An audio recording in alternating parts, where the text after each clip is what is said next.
చాలా మంది annoyingly daily negative affirmations చేస్తూ ఉంటారు. లైక్ నా దగ్గర మనీ లేవు, నా లైఫ్లో మనీ రావట్లేదు, నా లక్ బ్యాడ్గా ఉంది, నేను కాన్ఫిడెంట్ కాదు. అదే సబ్కాన్షియస్ మైండ్ రిపిటేషన్ని నిజం అని యాక్సెప్ట్ చేసి అదే రియాలిటీని క్రియేట్ చేస్తుంది. బికాస్ సబ్కాన్షియస్ మైండ్కి ట్రూత్ ఆర్ లై అనే డిఫరెన్స్ తెలియదు. It only accepts what you repeat consistently. అదే reason why daily positive affirmations like I'm confident, money is flowing to me, my life is changing now అని repeat చేస్తే స్లోగా మీ subconscious mind reprogram అవుతుంది. మీ focus change అవుతుంది, మీ decision and actions change అవుతాయి, and finally మీ reality కూడా change అవుతుంది. ఇది మ్యాజిక్ కాదు, ఇది subconscious programming and neuroscience principle. ఎగ్జాంపుల్గా మీరు బైక్ కొనాలి అని డిసైడ్ అవుతే సడన్లీ అదే బైక్ ఎక్కువ అనిపిస్తుంది, బికాస్ మీ మైండ్ ఫోకస్ యాక్టివేట్ అయ్యింది. సేమ్ వే అఫర్మేషన్స్ మీ బ్రెయిన్ని ఆపర్చునిటీస్, కాన్ఫిడెన్స్ అండ్ సక్సెస్ డైరెక్షన్లో ట్రైన్ చేస్తాయి.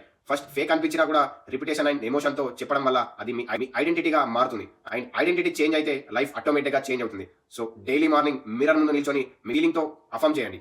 I'm powerful, I attract success, my life is transforming now. And if you want my personal 80+ powerful affirmations PDF ఫ్రీగా పొందాలి అంటే comment మీ అని చేయండి, నేను మీ డిఎంలో సెండ్ చేస్తాను. So thank you for watching. జై హింద్.